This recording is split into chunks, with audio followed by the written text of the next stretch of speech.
Sahana Vavatu Sahano Bhunaktu Saha Viryam Karavavahai Tejasvinavaditamastu ma vidvishavahai.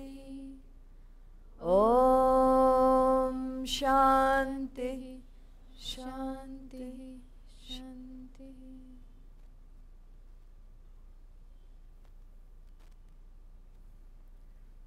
Verses 11 to 15, please. Kayena manasa buddhya kevalairindriyairapi yoginah karma kurvanti sangam tyaktvatma shuddhaye yuktah karma phalam tyaktva shanti mapnoti naishtikim ayuktah kamakarena phale sakto nibadhyate sarvakarmani manasa sannyasyasते sukham vashi navadvare pure dehi naiva kurvanna karayan na kartritvam na karmani lokasya srijati prabhuhu na karma phala samyogam svabhavastu pravartate nadatte kasyachit papam na chaiva sukritam vibhuhu ajnanena vritam jnanam tena muhyanti jantavaha.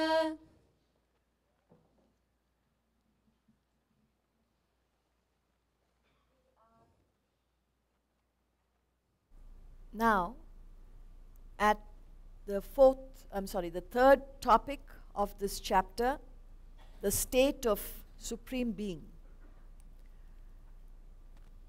To recapitulate what we have been discussing, we did say that every human being is given this opportunity called life, and that every human is born into this world with desires. This is natural. Everyone has desires. But we have a choice, which no other creature is given.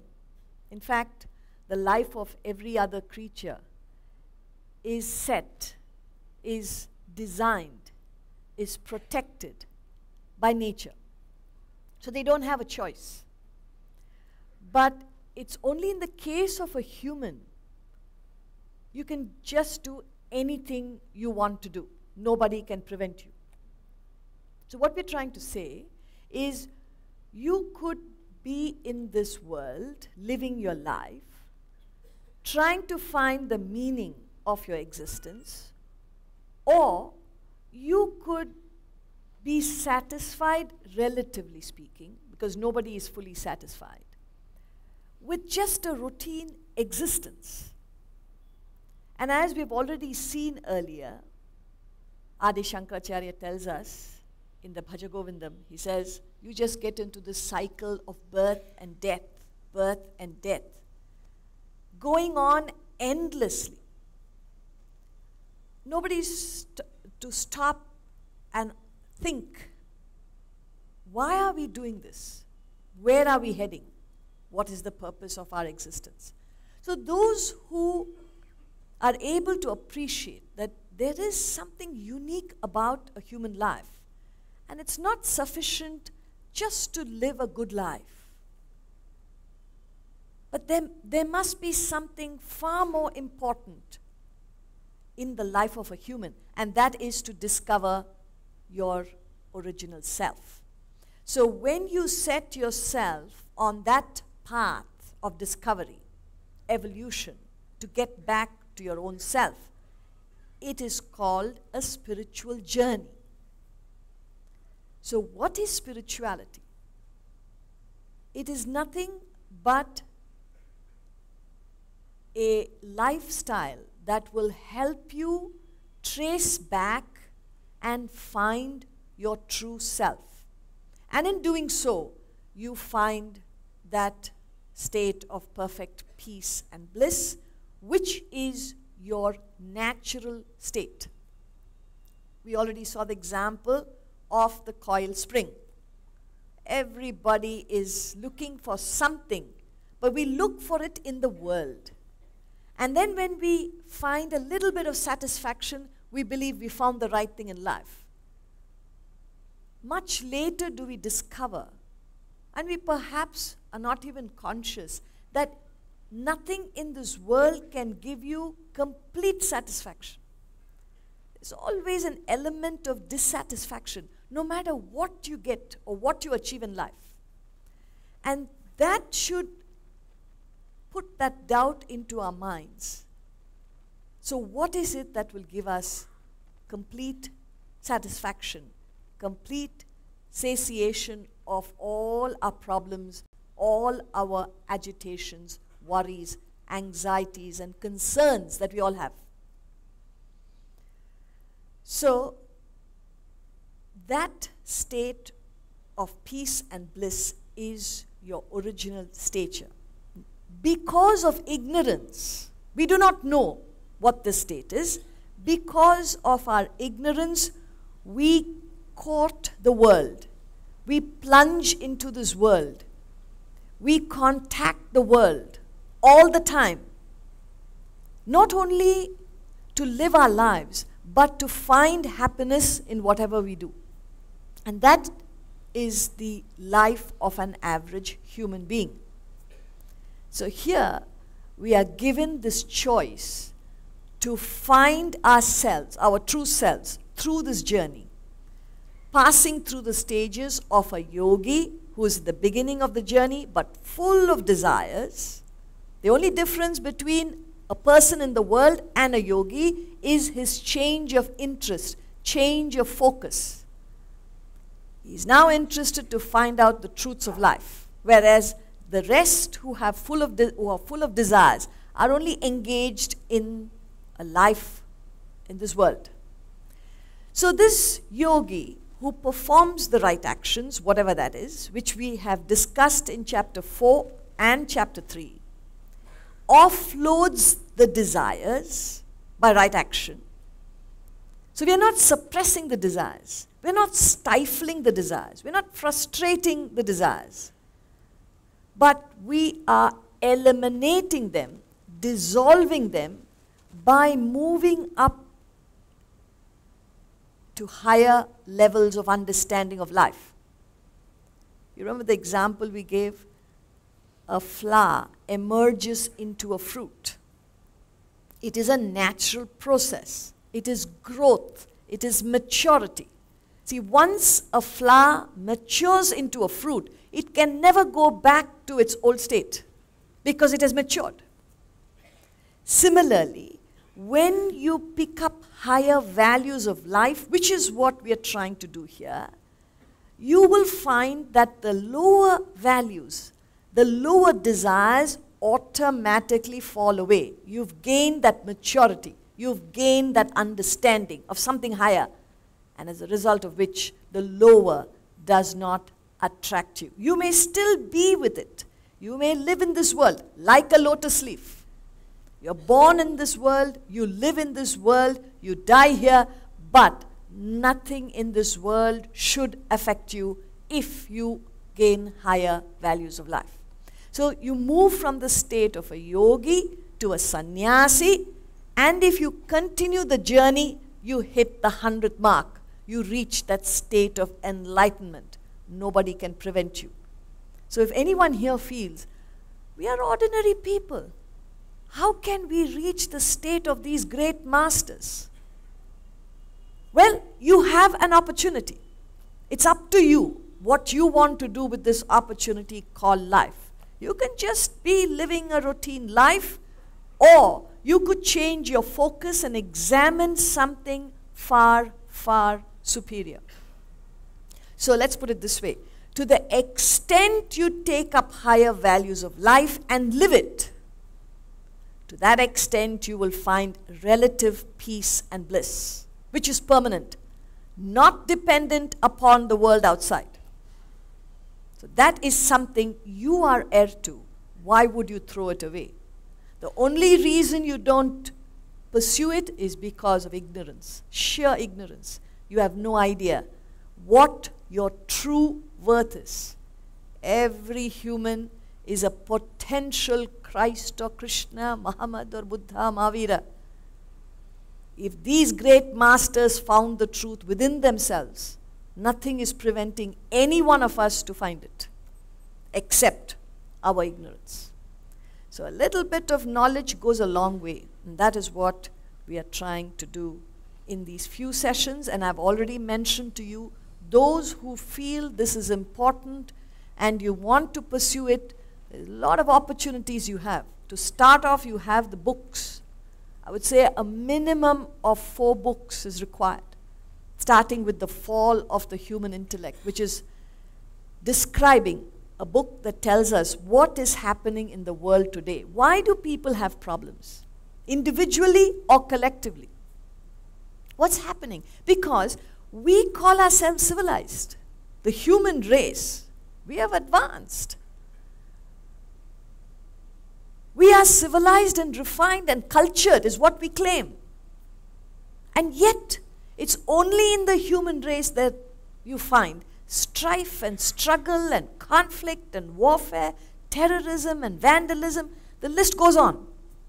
If we are so refined and so cultured and so knowledgeable a race, why is it that the humans alone have maximum problems, individually and collectively? Family members are not able to get along. Husband and wife don't get along. Parent and children have problems. Civilized people. It seems a contradiction. And the only reason is lack of knowledge and understanding. And that is explained in the book, Fall of the Human Intellect. So you start with the basics. And then you get to the next book, The Holocaust of Attachment. Why so? Because the next problem you have to deal with is your own mind. The mind has a natural tendency to get attached to anything and everything.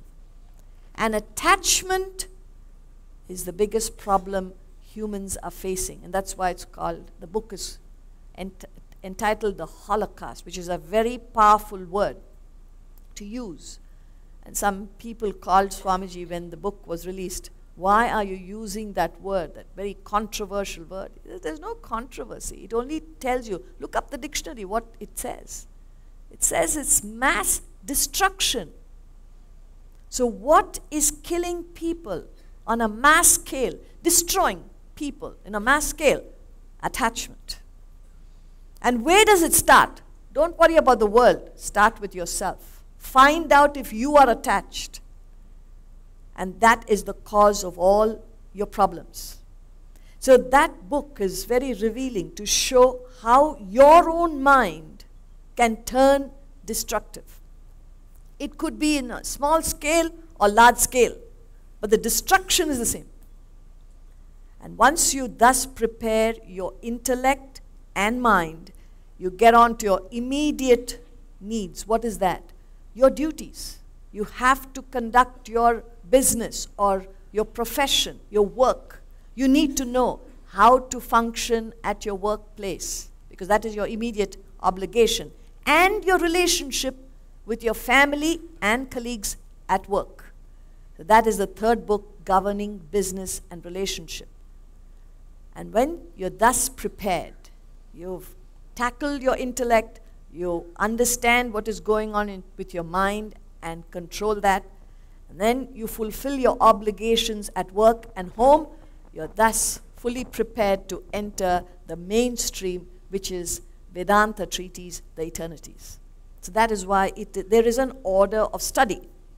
And first thing in the morning, if you spend 45 minutes or maximum 1 hour, first thing in the morning, every morning, take in these ideas, chances are, so you're preparing yourself for the day, because each one has to face life every day.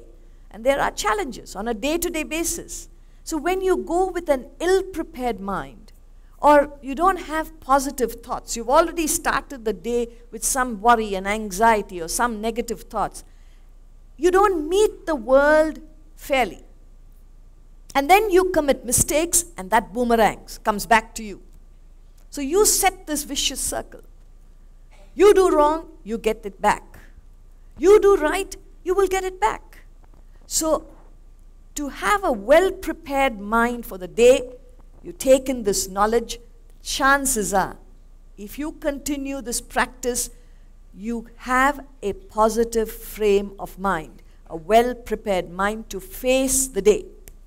So whatever happens through the day, it is flavored with this knowledge.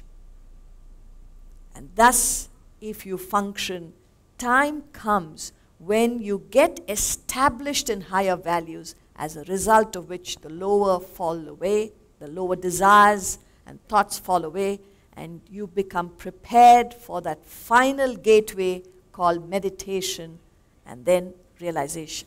So that's the way to go. So now he's talking about, that's where we left yesterday, the state of supreme being, verse 14. न कर्तृत्वं न कर्माणि लोकस्य सृजति प्रभुः न कर्मफलसंयोगं स्वभावस्तु प्रवर्तते न कर्तृत्वं न कर्माणि लोकस्य सृजति प्रभुः न कर्मफलसंयोगं स्वभावस्तु प्रवर्तते. The Lord creates neither doership nor actions nor union with fruit of action for the world. But nature manifests itself. So the word Prabhu is used here, which means the Lord, Master, and this is just a word indicating the truth, the reality, Atman in Sanskrit, the self in English, or God, the God principle, whatever you want to use. So these are all synonyms. They indicate, these terms only indicate that something which we don't know, which is within us, which is in every human being and every other living creature, which enables this personality to come to life. You know, we talked about the bulb. The bulb by itself has no light, but when it comes in contact with electricity, there is an expression of light. Similarly, your physical body is just matter, like this table here is matter. But your personality is an expression of life. There's so much life in you. From where do you get it? If I were to cut this finger, it will lie here like any piece of wood or stone. It won't have life. But now, this physical body, as yours, is full of life. From where does the body get its life from? Similarly, your mind is feeling. The mind is also part of matter, subtle matter. Matter by itself has no life. The intellect in you is again a subtle aspect of your own personality. So whether it's the body, mind or intellect, these are all matter vestures.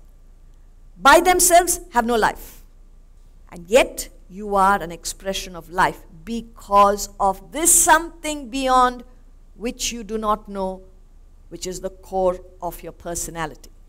That something within your personality, beyond the body, beyond the mind, beyond the intellect, is that truth, that reality. So various terms are given.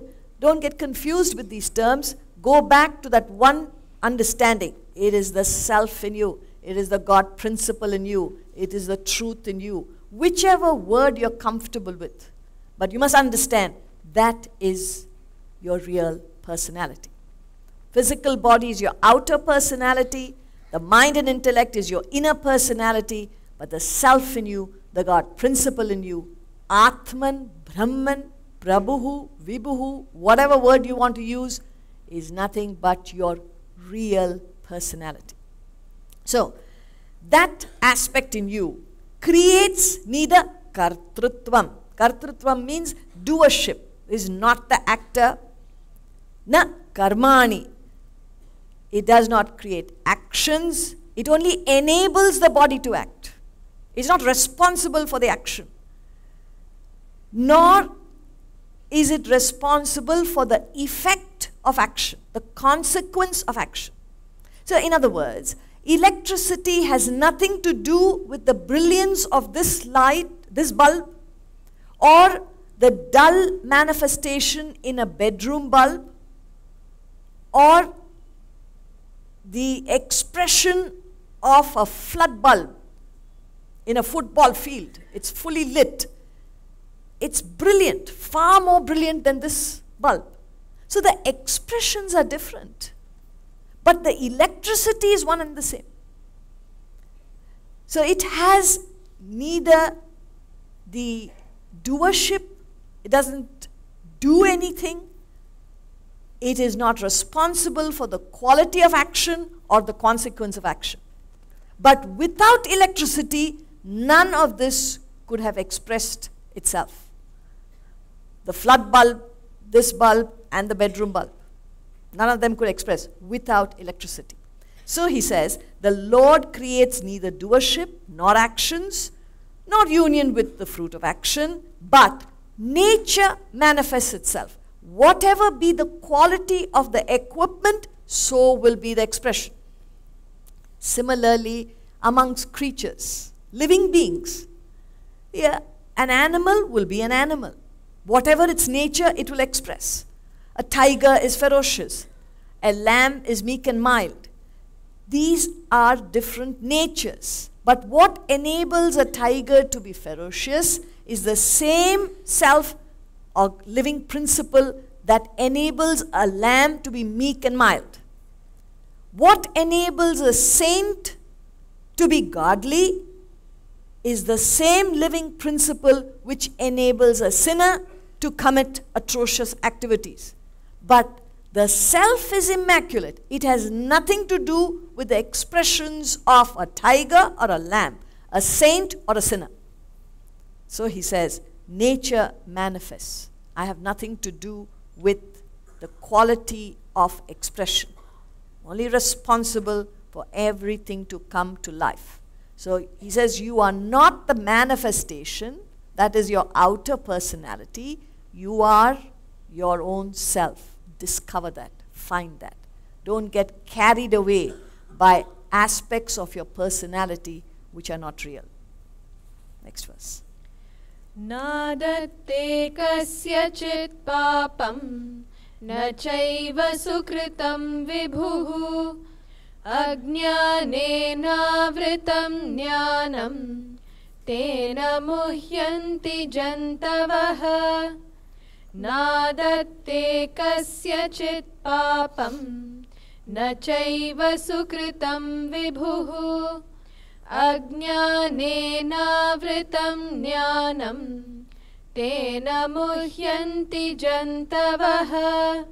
The Lord accepts neither sin nor even virtue of anyone. Knowledge is veiled by ignorance, beings are thereby deluded.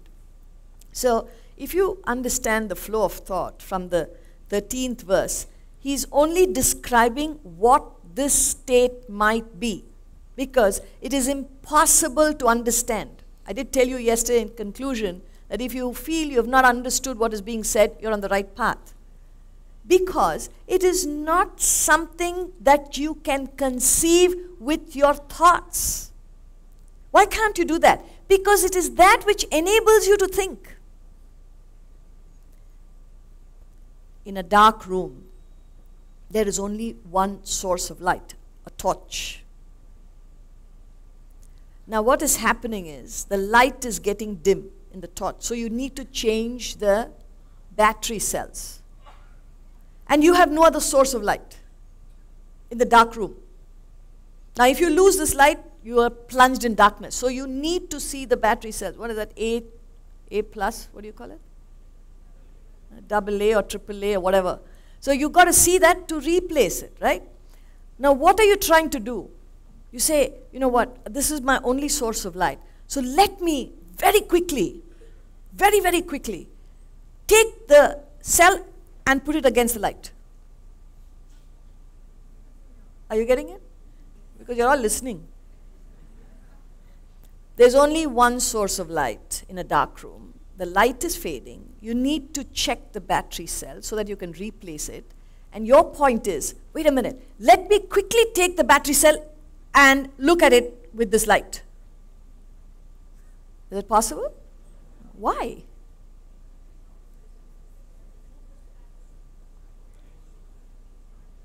The moment you take the battery cell out, the light is gone. There's no expression. So you could see with this light, you can see anything and everything except that which enables the bulb to give light. Similarly, with this intellect and understanding, you can know anything and everything in this world except that which enables you to think. And that something is your real self. So you can't see God. If anybody says, there are people who say, especially in India, you know, Krishna Jayanti. The lady will be singing Krishna, Krishna, whatever. Bhajans are going on. And then, you know, they keep butter and, I don't know, some sweet things on Krishna Jayanti. Special things for Krishna. Curd, milk, all that he likes. Baby Krishna. And they have, you know, footprints. They have, they make it with some liquid, white liquid, usually rice, flour, paste. And they imprint baby footsteps coming from outside as if you're coming into the house and into the puja where all these nice things are kept. And the lady is so devoted. She'll be praying and singing away glories of her Lord. She's very sincere. Because she believes Krishna will come and help himself. She keeps the door open, but closes her eyes. Because suppose he sees her and doesn't come in. So he closes her eyes. And then she says, she reports to us, because the laddus and the butter and all are half gone. She says, my Krishna came, my Krishna. I heard, gal, gal, gal, gal, he came. You know who it was? Neighbor's child. Now, if you believe you can hear God, you can see God, you got to go to a psychiatrist. Because there's no such thing. You cannot perceive. Why? Because it is that which enables you to perceive. It is that which enables you to feel. So you cannot feel God. You may feel divine. But that is not the ultimate truth. It can take you to a very high level of inspiration, no doubt. But that is not the truth. It is like you are still going through a wonderful dream, a divine dream, but you've not yet woken up. You're still in that realm of imagination. That is not the reality. And you will not know that until you wake up. It's so real as long as you're in it. Similarly with thoughts. So what are we doing here? We cannot grasp the truth or reality with the knowledge of the Bhagavad Gita. You cannot do it. Then what are we doing? You're telling us on the third day. You should have told us on the first day. Why waste time? No. You cannot get to that ultimate truth with your physical body, mind, or intellect. But the truth is, you cannot get there without these equipments. You've heard of pole vaulting? You've heard of the sport pole vaulting? You know, they use, first of all, the height, I don't know how high it is. There's a hurdle, a height that you have to cross. Maybe 18 feet, 20 feet, something like that. I may not be accurate. but something that no human can just jump over. It's not possible. So what the sportsman does, a pole vaulter, he uses a pole. Now the pole vaulter runs a distance with the pole, pegs the pole into the ground, and then lifts himself up to a height where the hurdle is, and then discards the pole and crosses over. You get the picture? This is pole vaulting. Similarly, you've got to use your physical body, mind, and intellect, whatever you have, not to come down in that path or in that graph of human evolution, but to keep raising yourself, becoming a better and better human being. You make your actions better. You purify your feelings. You develop clarity in your thinking. So you've got to use your equipments, because that is all you have. And then keep moving up to a point short of perfection. Until then you need it. So you cannot cross that height without the pole. But it's true that you cannot cross that height with the pole. If you hold on to the pole, it's fault. You fall back. So we need to use our equipments, which will take us up to a height short of perfection, all the way. And then you discard your equipments and cross over. That is the ultimate state. Now you don't have to worry about that. Let me discard the body, let me discard the mind. Nothing will happen. You will be discarded in society. So you can't short circuit. You've got to go the same way that everybody else does and find that truth by your own self. So he says here, the Lord accepts neither sin nor virtue. Meaning, it has nothing to do with the quality of actions. But without the self in you, you could not have acted. Sin in this context is agitation. So when you perform desire-ridden actions, you succumb to mental agitations. Even if you say, I have good desires. What are your good desires? I want to help people. But people don't want to be helped. That may agitate you. So even if you have good desires, you will be a victim of good agitations. But agitated you will be. As long as you have desires, you will be agitated. But that which makes you desire, that which enables your desires to manifest is the truth, not your desires. He says, I do not accept, the Lord does not accept sin arising out of unfulfilled desires or virtue, your good actions. Knowledge is veiled by ignorance. Ignorance in the form of your own vasanas and desires. See, that is preventing you. Your vasanas, your desires are preventing you from reaching the ultimate state of perfection. That is why this whole process is to offload the desires. And if you choose to be in ignorance, you will remain confused, deluded in this world. So our duty is to get out of this delusion by performing right actions, offloading the desires, improving the personality at all levels, short of perfection, and thereafter you cross over and gain the ultimate state. Next verse. Jnanena tu tadajnanam yesham nashitamatmanah teshamaditya-vajnanam prakashayati tatparam. Jnanena tu tadajnanam yesham nashitamatmanah teshamaditya-vajnanam prakashayati tatparam. But in whom ignorance is destroyed by knowledge, in them knowledge reveals the supreme like the sun. So this is a famous comparison, a metaphor, which is taken from our Shastras. It talks about the sun. So the sun is revealed And even before the sun comes up, there is a period which is called dawn.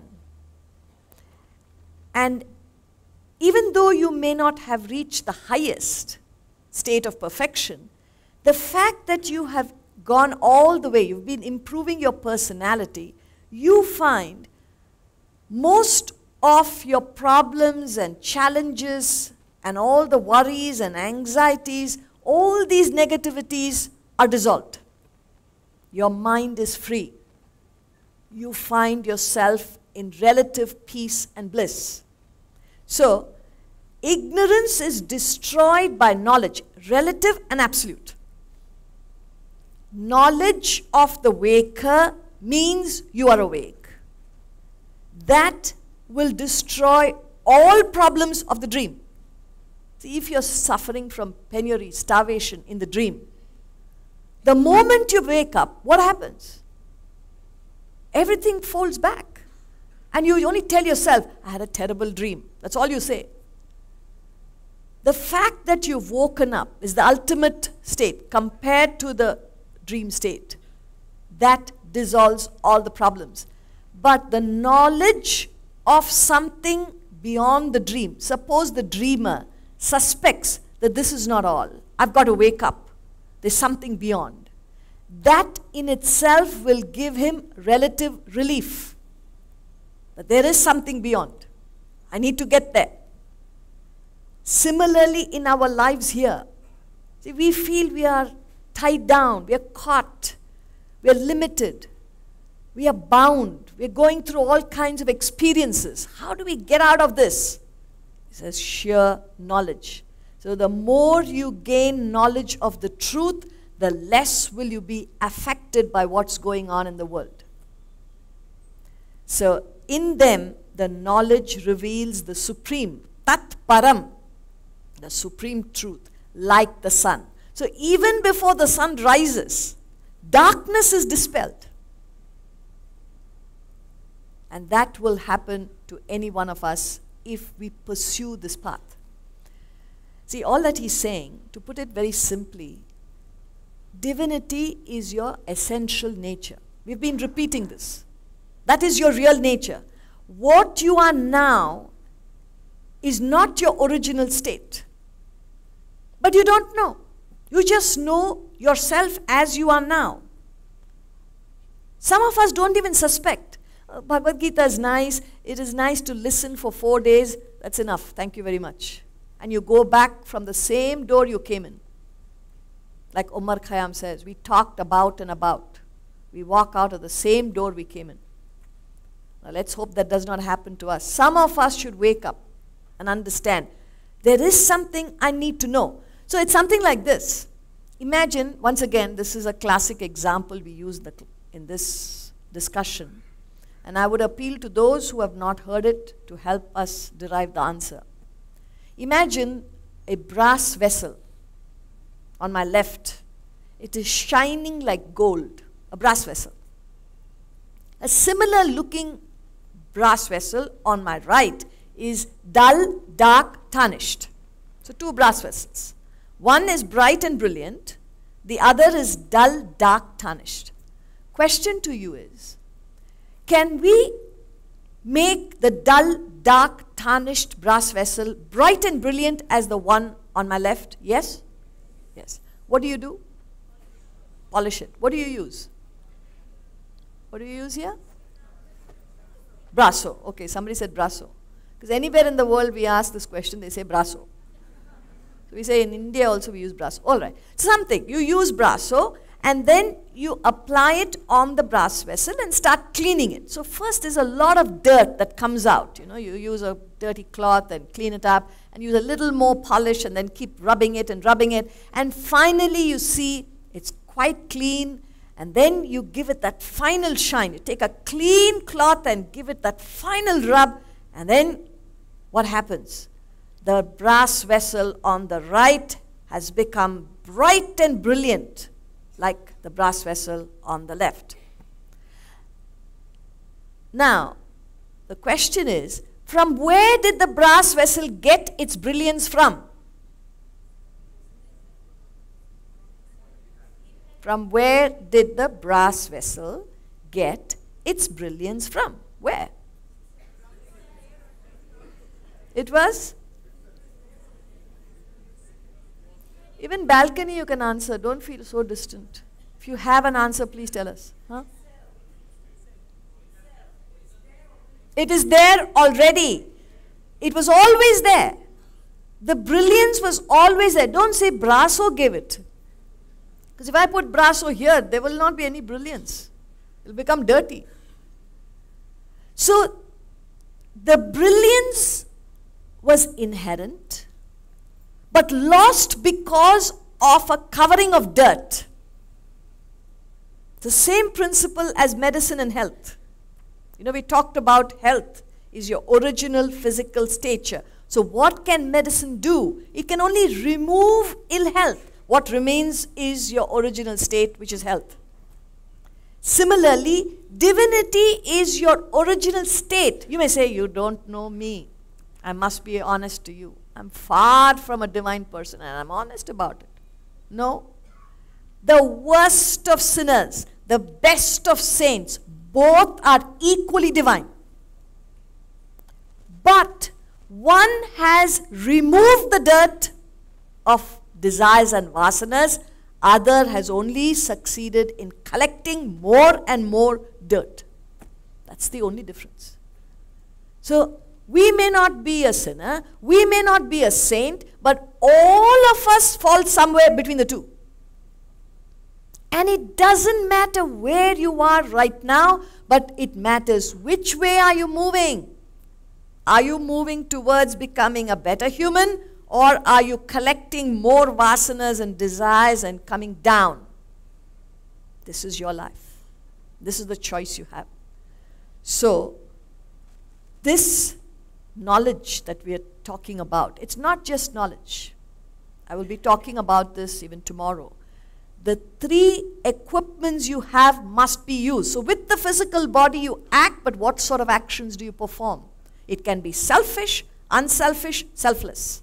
So that has to be improved. With your mind, everybody feels. There's nobody who doesn't feel. But what sort of feelings do you have? Are they good feelings or bad feelings? Are they selfish or selfless? So you could improve the quality of your emotions. Make them more and more pure. You're moving in the right direction. You have the capacity to think. What sort of thinking are you encouraging in your life? If you understand the truths of life, you are moving towards the highest. And Adi Shankaracharya puts it very simply. He says, what is knowledge? What is jnana? It's not how many books you've read. Have you read the Bhagavad Gita? Have you read the Upanishads? Have you read the Bible? Have you read the Quran? Have you read the whatever, any scripture? Then you are spiritual. You may not have read any of these texts. But if you have one understanding, that puts you on that highest point. And that is Nitya Anitya Viveka Vichara. That ability in you to understand real from unreal, eternal from ephemeral. What is the truth, what is untruth? This world that you see is only temporary. You lose it every night when you sleep. The world is gone. And if you calculate the number of years that you've lived, how much of the time you slept? How much of the time you're awake? The definition of truth is that which persists, which exists in the past, which exists now, and continues to exist in the future. That alone is truth. So if you take your waking world, it is not permanent. It changes. It's gone when you sleep. And if you say, no, but it's still there. How do you permit a surgeon to cut you up? You don't protest. How is it that he's able to do it?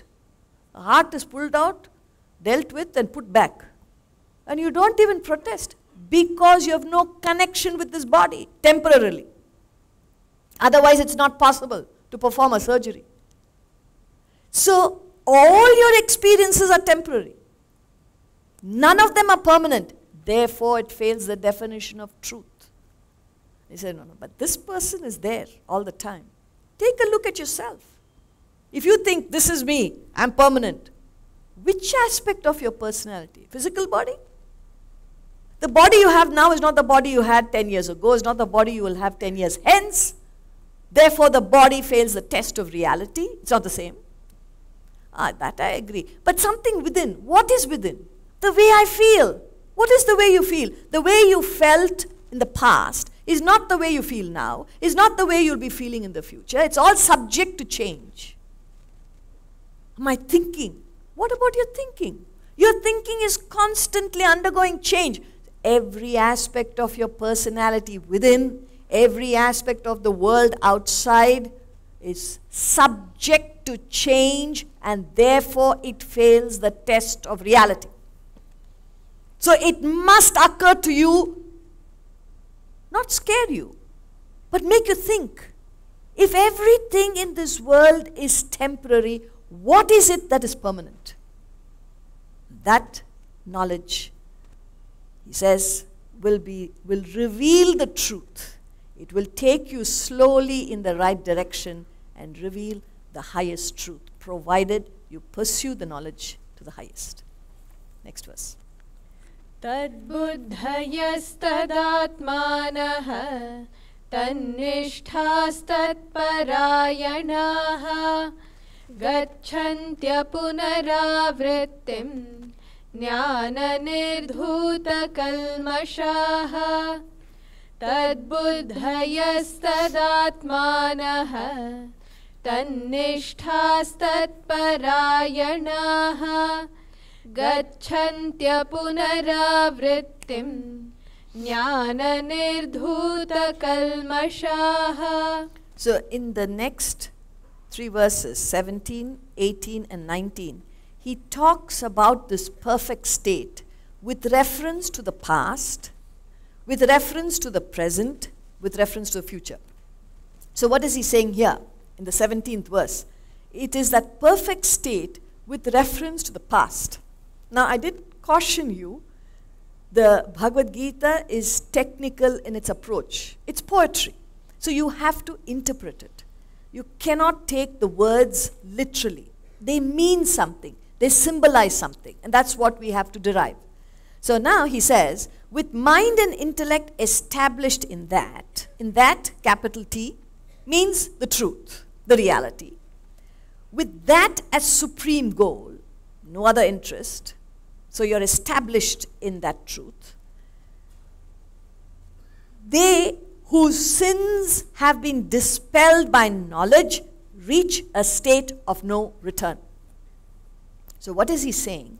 He's talking about this perfect state with reference to your vasanas. Vasanas means that which you have accumulated in the past.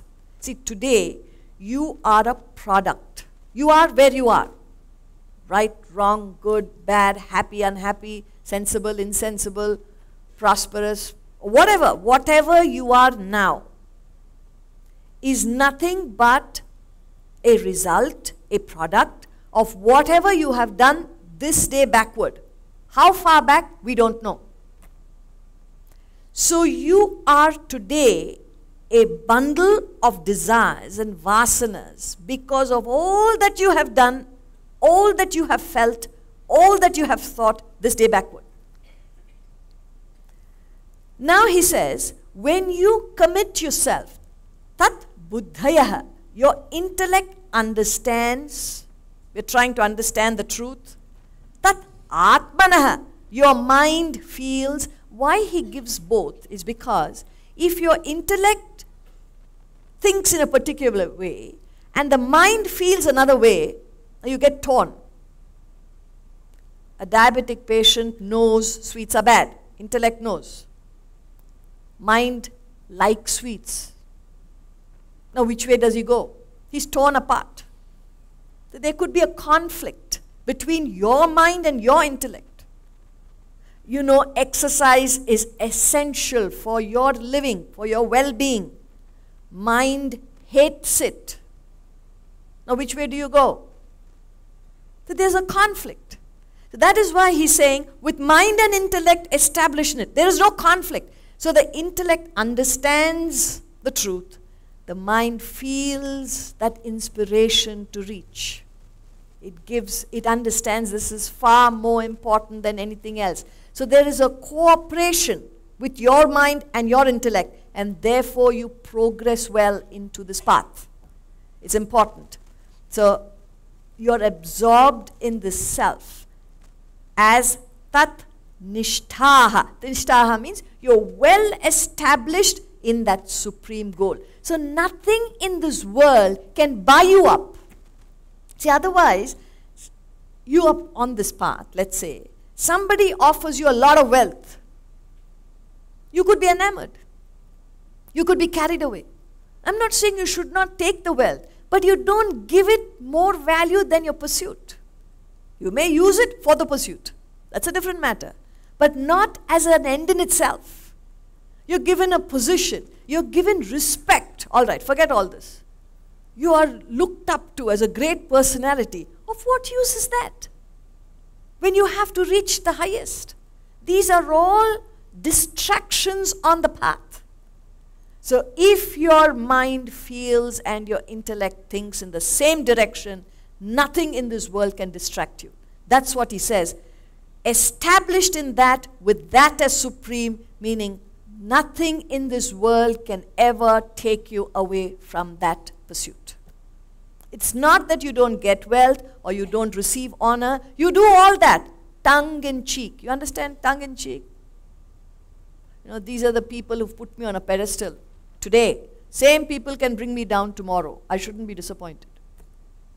What? I trusted you and you let me down. That's the world. Today they hold you up. Tomorrow they can throw you out. So don't be elated when they put you on a pedestal. Don't be disappointed when they let you down. That's the world. So you don't place any value for anything in this world, even while you receive it. So it's being practical, it's being realistic.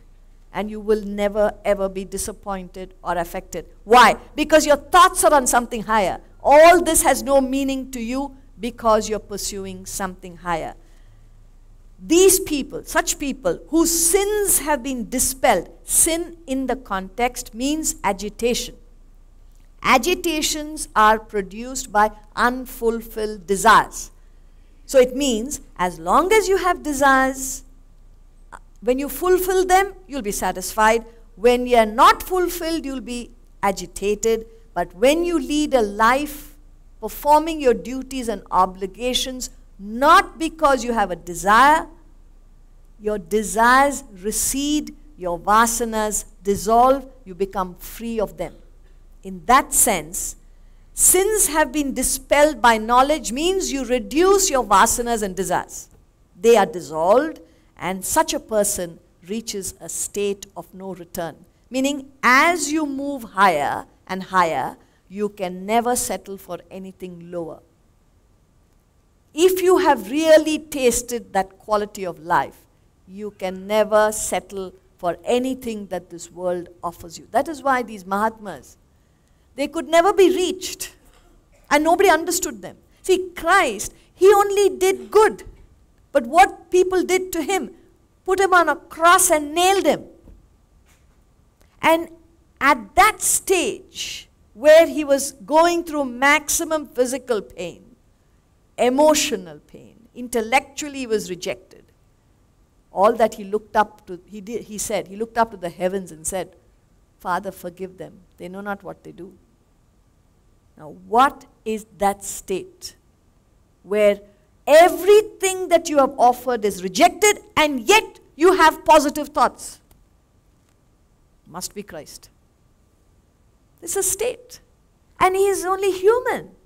And we are humans. Now, where are we? If somebody says something right, you say it's wrong. Why are you losing your temper? When did I lose my temper? Huh? You are losing your temper. Cool down. What is your problem? What is your problem? You are not able to see how you are behaving yourself. And if somebody is trying to help you, you get annoyed. This is our state. And when everything goes wrong, a person says, forgive them. So he says, it is a state of no return, meaning you reach the highest state of perfection. Vidya vinaya sampanne brahmane gavihastini shuni chaiva shvapake cha pandita samadarshinaha.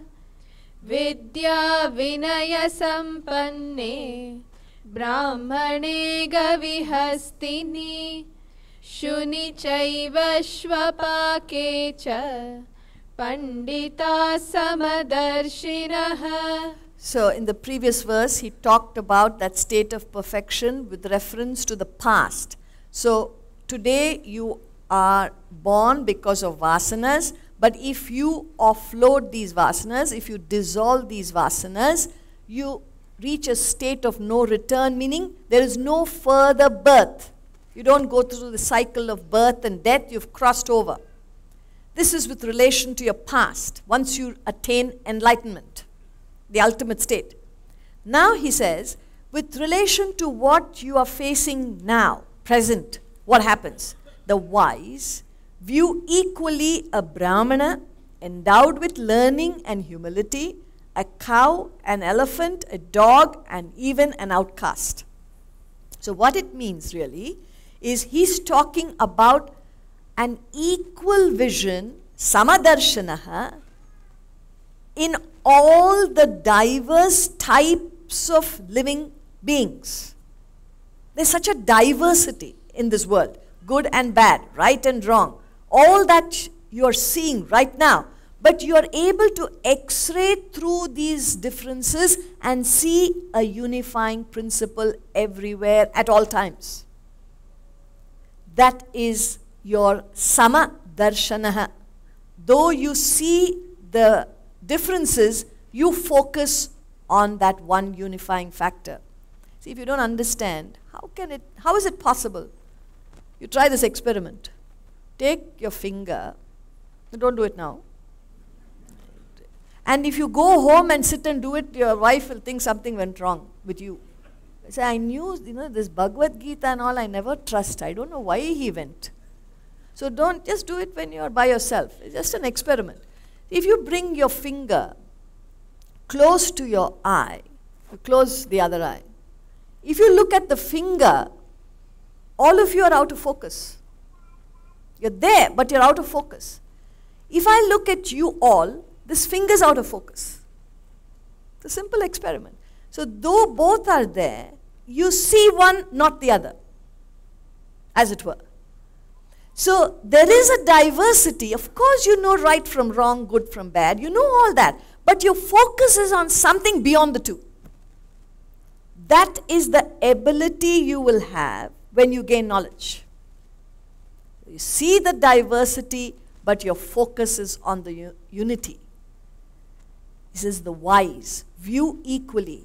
A brahmana is the highest specimen of a human being. It's not your birth or whether you're wearing the thread across. That doesn't make you a brahmana. What makes a person a Brahmin is vidya and vinaya. You have the highest knowledge and the greatest humility. It's the best type of human. And the lowest is swabhaka, an outcast, meaning the most tamasic, lowest grade of human. Now you can use whatever word you want, but he's only talking about the entire range of human beings. He sees the diversity, but the focus is on what enables the Brahmana to live is the same principle that enables a lowest human being to live. The focus is on that truth, not on the differences. Similarly, he talks about animals, meaning all types of living creatures, divided into three major types. The cow, he says, cow represents sattva, highest quality, sattvic, pleasant, divine is a cow. A dog is rajasic, full of activity and all the passions you see, love and anger, everything you see in a dog, rajas. And an elephant represents tamas, so huge, yet doesn't move around, very slow. It's only symbolic to show that these are the types of living creatures. So in all, is able to focus on that one unifying principle. So simply put, you see unity in the diversity. That is how a wise person views this world of differences, his present vision, present state. And then he talks about future. Ihaiva tairjita sargaha yesham samye sthitam manaha nirdosham hi samam brahma tasmad brahmani te sthitaha. Ihaiva tairjita sargaha yesham samye sthitam manaha nirdosham hi samam brahma tasmad brahmani te sthitaha. Even here, meaning in the present embodiment, birth is overcome by those whose mind rests in evenness. Brahman is indeed spotless and equal, therefore they are established in Brahman. So, with reference to future, so you've got this embodiment now, but in future, he says, birth is overcome. So when you use the word birth, there cannot be birth without death. There cannot be death without birth. So they're interrelated. And when you take birth and death together, even if you don't understand, look, I don't know if there's birth after death or death after birth, all that, if you're confused, both refer to change. Change is something we all understand. Everything is in a constant flux of change. And these changes can affect you. Everything that changes, even in your body, your own self. What is your present problem? What are you using now? Anti-aging cream. Why? First wrinkle, first some grey hair. You're worried about that itself. That change can affect you. We are laughing here. People spend, I don't know what they spend, time, energy, money, just to take a wrinkle off. You don't know. Fortunately, you're free from that. But you must talk about the world, what is going on in the world. All sorts of things. Because they can't bear that change in the body. Forget the world. So every change can bother you. Here is a person who has risen above this change. The ultimate change is birth and death. So when a person is born, you are susceptible to die. But nobody believes that. No, not my family. Others' family, yes, they can die, but not my family. That's what you do. And people, even after the passing away of somebody, they cannot come to terms with it. And that's why you find, it's very interesting, sometimes in the columns, in the newspaper, there are messages. I don't know if you read it. Dearest husband or daughter, whoever passed away, we miss you. Now, this message, who is it meant for? The person is gone. You've put the ad in the paper. What do you think? The paper is read in heaven and hell, is it? Let that person know we are missing you. See, you can't come to, I'm not ridiculing. I'm only saying, what makes a person put that ad? Who is reading it? I don't know. And yet you put it there. The newspapers are happy because you're paying them. That's how they have to do their business. But what are you achieving? You cannot come to terms with that change. That birth and death is inevitable. And what you perhaps don't even realize is there is a continuity which you may not realize. See, how do you account for? Why is one child born in a slum? One baby. Another baby is born in opulence. What has the baby done? One baby is born healthy, another baby is born unhealthy. Why? Luck. good luck, stars, or some lines on the palm, something, we have ready answers for everything. Or the parrot with the, what is that, card. It has decided the birth. We accept anything because there's no thinking. But if you start thinking, you will not find an answer. It must make you think. See, when you see a baby born, whatever be the circumstance, good or bad, it is an effect. There must be a cause. We don't know the cause. At the same time, when a person passes, a person could pass at the age of 2, a person can pass at the age of 20, a person can pass at the age of 80. At any stage when an individual passes, it's not that the person is satisfied. You know, when a person is dying, it doesn't say, you know what, I lived a good life, thank you very much, I'm going. It's not that. So many unfulfilled desires. He wanted to do this, he wanted to achieve that, this was incomplete, that was incomplete, and all sorts of things suddenly go. Where does it go? Don't know, just vanished into thin air. And then you believe some spirits are going somewhere here, there, all sorts, because you see too many movies or read books, all fiction, and then you conclude, I can feel the presence. It's the air condition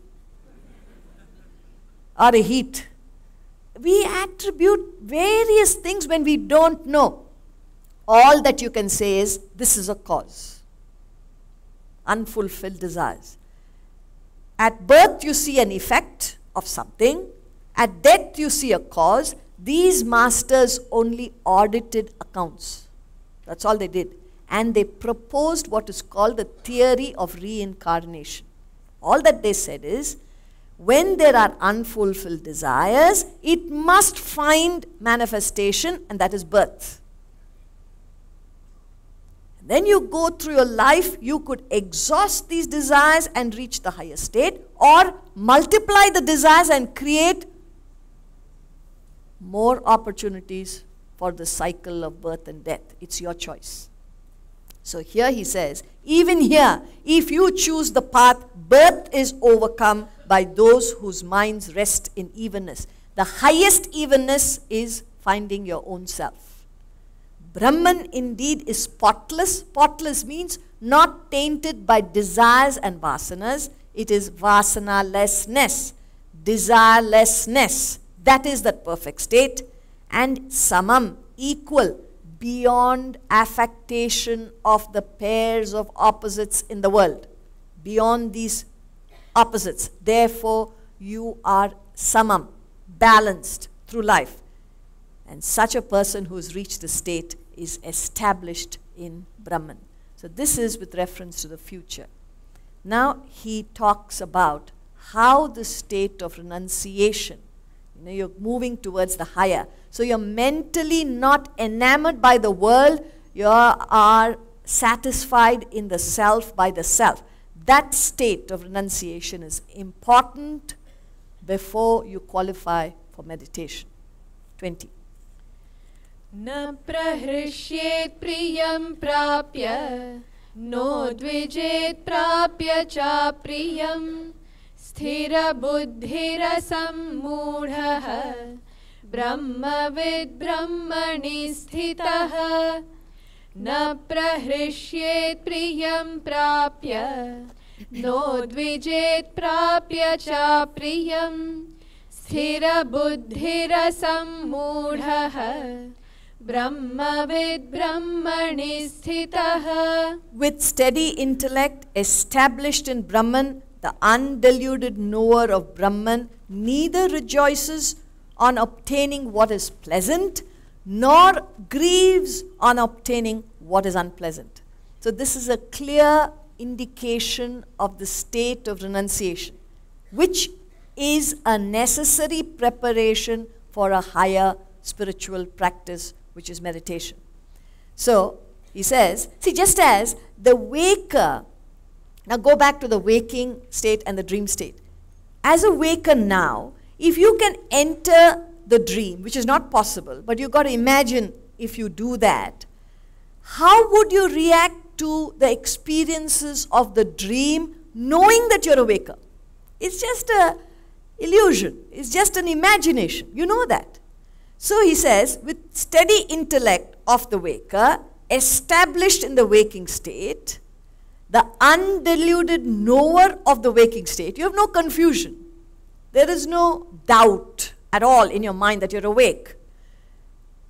Such a person neither rejoices on obtaining what is pleasant in the dream, nor will you grieve on obtaining what is unpleasant in the dream. Because you are awake. You're just going through that illusory, imaginary thing. So if somebody praises you, you don't get affected. You say, wow, these people are praising me. You just take it in your stride. And if somebody rejects you and hates you, you say, amazing how much hatred is packed in this small person, you know. So much is there. Wow, it's amazing. You just take it in your stride. You don't grieve. You don't get upset because you've got a different experience altogether. So the same happens when you reach that state of renunciation. You're well established in the path. So the intellect is steady. You're established. Ultimately, you're established in Brahman. But even before you get there, you're established in the path, undiluted knower of Brahman. You're clear that there is something higher and you will get there. Such a person is unaffected by pleasant and unpleasant. This is only one example, but you can give any number of examples in the world. Right, wrong, war, peace, fair, unfair, you know, all these different changes. You remain unaffected internally, though you may take a course of action that is necessary in the world. See, this has nothing to do with what you have to do in the world, but without any affectation. That is the mental resignation that he's talking about. 21. Bahyasparsheshvasaktatma vindatyatmani yat sukham sabrahma yoga yuktatma sukhamakshayamashnuте bahyasparsheshvasaktatma vindatyatmani yat sukham sabrahma yoga yuktatma sukhamakshayamashnuте. Unattached to external contacts, one finds happiness that is in the self. Uniting oneself to Brahman by yoga, one attains eternal bliss. Now he's giving us the path to attain self-realization, the highest. So what is he saying? He's saying unattached to external contacts. We've gone through this. He's only summing it all up. You meet the world, you contact the world, but you're not attached. You're not bound. You're not shackled. See, otherwise, even the richest man, we say, is attached. Now, what is the difference between an ordinary person and a very powerful, very wealthy person? It's only difference is two. One is in an ordinary iron cage. The other is in a golden cage. A third is in a diamond cage. That's all the difference. But all are bound. All are affected. The situations may be different, but the base is the same. So whether you're in an iron cage or a golden cage or diamond cage, what difference does it make? All of them are bound. So unattached to external contacts, you find happiness within yourself. That is something which you will do when you're on the path. And then when you keep moving in the same direction, you will unite with Brahman by yoga and attain supreme happiness, eternal bliss. So I'm quickly going to show you a diagram now which will help you understand what we're saying. And I will catch you afresh tomorrow. We've already covered this, but when you see it visually, it will make it easier for you to understand the three paths that take you to the ultimate state of peace and bliss. So here you are. If you can't see it up there, I will just explain to you. there are 3 yogas. Why 3 yogas? Anybody? Why 3? Because we have 3 equipments. You don't have a 4th. So physical body, the body acts. We've already covered that, so I'm only summarizing. How do you act? What is karma yoga? It's nothing but an attitude of service and sacrifice in anything that you do. Anything. Then you're performing karma. See, every day there's an announcement. Please switch off your mobile. Please switch off your mobile. Please switch off your mobile. Why? Because there is no attitude of service and sacrifice in holding your mobile. Have you switched it off? Will you be disturbing somebody else? 1 hour, can't you just take a look at it? See, if you have that attitude of service, you will switch it off. If you don't, they will listen to the announcement, look at everybody, and first thing that your phone will ring. We're not saying it's wrong. You are not performing karma yoga. Otherwise, you'll need to say, I need to go to a village and start sweeping. Why? I'm doing karma. You sweep your own personality off this dirt. That's enough. So wherever you are, when you leave this classroom, each one may be trying to go over the other to get out first. Let the person pass. How many minutes will you gain? How many? 5 minutes? 7 minutes? No, I must be the first one. That ability to let the other person go after you. I'm okay. That is karma. So you can perform karma yoga from morning till night. Every day of your life. You don't have to get away from anything. It's not what you do in life that matters, but how you do it. That is karma. So you got karma yoga going every day, every moment. You can convert your actions into a spirit of service. That's all you need to do. Then bhakti. Bhakti yoga, path of devotion. Why? Because you have a mind. And what is bhakti? Visiting all the temples, all the mosques, all the churches. You will still not be a bhakta. It's a beautiful poem. I don't have time, but I'll bring it up again tomorrow. Abu Ben Adam. He talks about bhakti. Remind me tomorrow, I'll bring it up. So that is nothing but universal feeling of oneness. No divisions, no demarcations. If you have that ability, just to feel one with everybody and everything, not only humans, animals, and even nature, you will not harm any person, any being, any aspect of nature, because you feel one with it. That is bhakti. So, jnana is that ability to see unity in diversity, to be able to understand permanent from impermanent. If you follow these 3 disciplines, you come to a state of mental withdrawal. That's all we're saying, where your desires are fairly offloaded and you're not enamored by the world. And if you still continue the disciplines, you develop concentration, dharana. Dharana, the ability to stay in a place mentally without running out of this classroom every few minutes and coming back. Mentally. I told you, I know you're sitting here physically. Mentally, I don't know. You may be going for a chakkar and then coming back. It happens because you're not able to concentrate. Why aren't you able to concentrate? The mind. It keeps pushing you out of this room. And then you come back. So that will happen. Concentration you'll develop if your mind is disciplined. And the same if you continue in the path, you develop the ability to meditate. That is single-pointed concentration. And through single-pointed concentration, you attain self-realization. I've not done justice to this explanation, but as I said, I will take it up tomorrow afresh. Thank you.